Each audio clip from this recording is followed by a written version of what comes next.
Hello student, welcome to our YouTube channel AKFT course. आज हम class 10 का chapter 5 arithmetic progressions का exercise 5.2 का क्वेश्चन नंबर 15 को सॉल्व करने वाला हूं। आइए इसको सॉल्व करते हैं। तो क्वेश्चन नंबर 15 है, बोल रहा है for what value of n are the nth term of two APs. पहला एपी है, दूसरा एपी है, इक्वल। ठीक है ना, देखिए दो एपी दिया है, एक एपी है, एक एपी डैश है। ठीक है, टू एपीज है। ठीक है ना, तो एक को ले लिया हूं मैं एपी के फॉर्म में और एक को एपी डैश के फॉर्म में। ठीक है, अब क्वेश्चन ये बोल रहा है कि ये वाले एपी में, ठीक है ना, जैसे ये क्या है आपका A1 है, A2 है, A3 है। ठीक है ना, वैसे ही एक AN आएगा। ठीक, इस वाले एपी डैश में भी एक AN आएगा। ठीक है ना, अच्छे समझिएगा। एपी दो एपीज है ना, पहला ये है, दूसरा ये है। ठीक, तो ये क्या है आपका A1 है, A2 है, A3 है। ऐसे करते करते एक AN आएगा। ठीक है ना, AN। ठीक, और इसमें भी एक AN A डैश N आएगा। ठीक है ना, या फिर AN ही कहिए, दोनों इक्वल है तो क्या कहें, दोनों इक्वल ही है। ठीक है, दोनों एपीज का जो AN है वो इक्वल है। ठीक है ना, AN इक्वल है तो यहां पास A डैश N नहीं लिखता हूं क्योंकि दोनों इक्वल है। ठीक है ना, जब इक्वल होते हैं तो क्या मतलब लिखने का A डैश N। ठीक है ना, तो ये दोनों इक्वल है, AN इक्वल है। अच्छा समझिएगा, गिवन में आपको दिया है कि AN जो है इक्वल है AN से, मतलब nth term of this AP is equal to nth term of this AP. ठीक है ना, AN of AP equal to AN of AP dash. ठीक है ना, मतलब AN। ठीक है ना, मतलब कोई एक ऐसा AN मतलब करने का मतलब है ना कि कोई एक ऐसा टर्म है। ठीक है ना, कोई एक ऐसा टर्म है। ठीक है ना, जो कि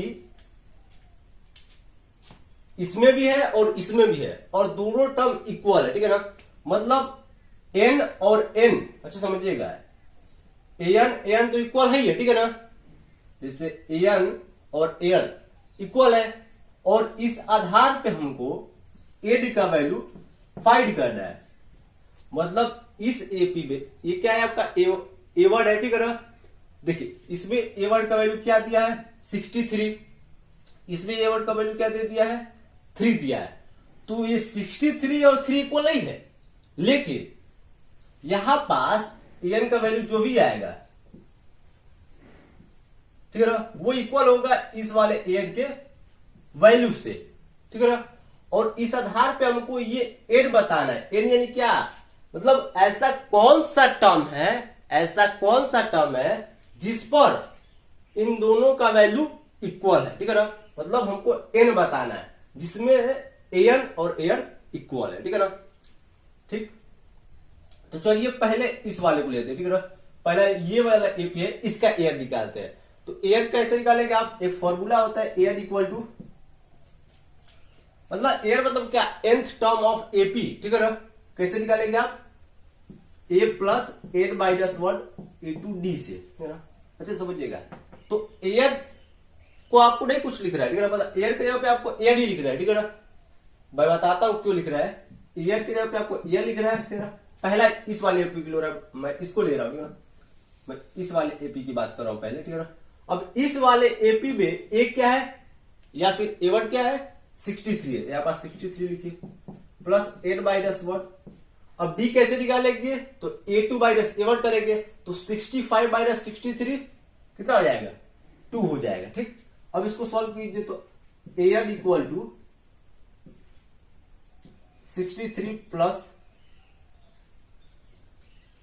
2N माइनस 2। ये आपका क्या हुआ, एक इक्वेशन। ठीक, अब इस वाले एपी को उठाइए आप। ठीक, अब इस वाले एपी में भी आप AN का वैल्यू निकालिए। ठीक है ना, वैल्यू तो इक्वल है, ये गिवन डाटा है। ठीक है ना, यहां पास बोला है कि nth term of two APs equal. ठीक है ना, ये दोनों एपी है, इन दोनों एपीज का जो nth टर्म है, ठीक है ना, वो इक्वल है। तो मैं मान लिया हूं कि जो an है कोई nth टर्म है, ये दोनों एपीज का वो इक्वल है। ठीक, अब इस वाले का तो an हमने निकाल दिया, nth टर्म निकाल दिया। ठीक, nth टर्म निकाल दिया। अब इस वाले एपी डैश के निकालते हैं। ये एपी के लिए रहा, ठीक, और ये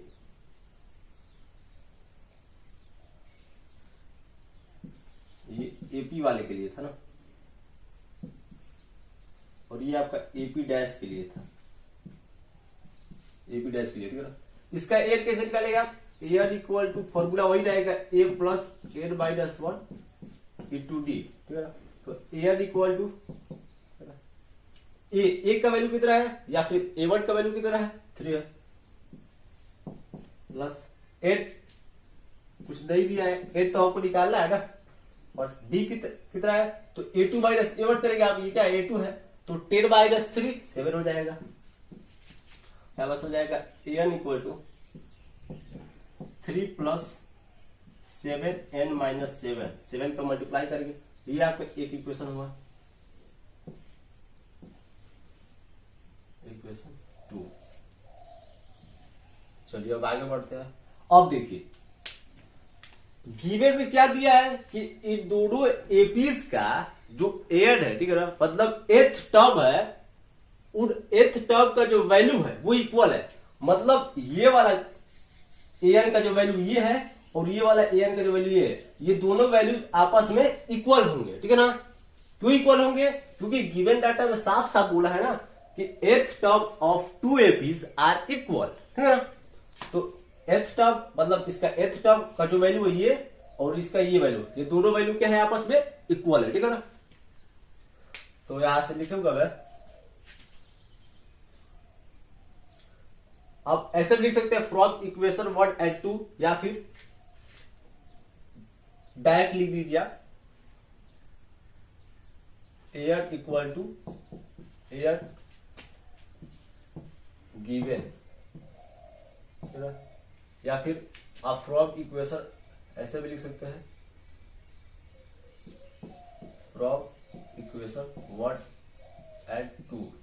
ठीक है, हाँ फ्रॉम इक्वेशन 1 एंड 2 ही लिखिएगा, उसके बाद एल इक्वल टू ए लिखिएगा और यहाँ पास गिवन लिख दीजिएगा, पूरा लिखिएगा। ठीक है ना, ताकि कोई तो समझ में आए। ठीक है ना, जिसको समझना होगा, पहले इक्वेशन 1 और 2 की बात कर रहा हूं मैं, उसके बाद एन दोनों में इक्वल है, या फिर आपने पढ़ा होगा कि कोई दो इक्वेशन में अगर एलएचएस इक्वल है तो आरएचएस ऑटोमेटिक इक्वल हो जाता है। ठीक है ना, तो इस एन का वैल्यू कितना है, 63 प्लस 2 एड माइनस 2 इक्वल टू, इसका एन का वैल्यू कितना है, 3 प्लस 7 एड माइनस 7। ठीक, अब इसको सॉल्व कर दीजिए। जब आप सॉल्व करेंगे तो एन का वैल्यू मिल जाएगा, और एन का वैल्यू ही हमको फाइंड करना है। ठीक है ना, मतलब हमको क्या बताना है, what is the value of एड। ठीक है, मतलब एड का वैल्यू हमको बताना है। एड मतलब नंबर ऑफ टर्म। ठीक है ना, यहाँ पास एड के किस वैल्यू पर, ठीक है ना, तो मैं बताता हूँ इसको सॉल्व करके।